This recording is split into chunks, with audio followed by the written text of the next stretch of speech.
వ్యాసాయ విష్ణురూపాయ వ్యాసరూపాయ విష్ణవే నమో వై బ్రహ్మనిధయే వాసిష్ఠాయ నమో నమః. మన భారతీయ సంస్కృతిలో గురువుకు చాలా అత్యున్నతమైన స్థానం ఉన్నది. ఎందువలన అంటే ప్రతి ఒక్క మనిషికి జ్ఞానం అత్యావశ్యకమైనది. అటువంటి జ్ఞానాన్ని ప్రసాదించేవాడు గురువు. అందువల్ల గురువు అత్యంత పూజ్యుడు.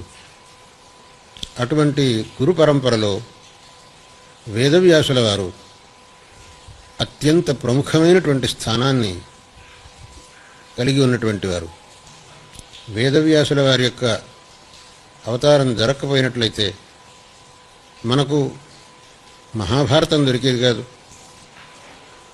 అష్టాదశ పురాణాలు దొరికేవి కాదు, బ్రహ్మసూత్రము లభించేవి కావు, వేద విభాగం అయ్యేది కాదు.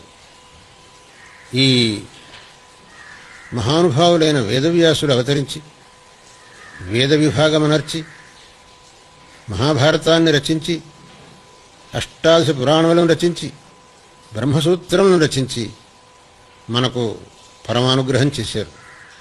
అందువల్ల వేదవ్యాసుల వారు ప్రతి ఒక్క ఆస్తిక వరేణ్యుడికి అత్యంత పూజ్యులైనటువంటి వారు. అటువంటి వేదవ్యాసుల వారిని ఈ రోజున మనం పూజించి వారి యొక్క అనుగ్రహానికి పాత్రులం కావాలని శాస్త్రం చెప్పింది.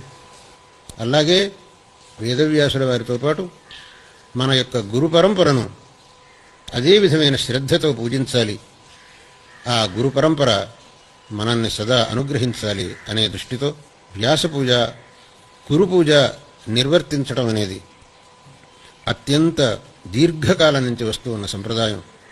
ఈ సంప్రదాయాన్ని మనం ఎల్లప్పుడూ పాటించాలి. ఆ వేదవ్యాసుల వారిని, ఆ గురు పరంపరను అత్యంతమైన భక్తి శ్రద్ధలతో సేవించి వారి యొక్క కృపకు పాత్రులం కావాలి అని నేనందరికీ సందేశమిస్తున్నాను.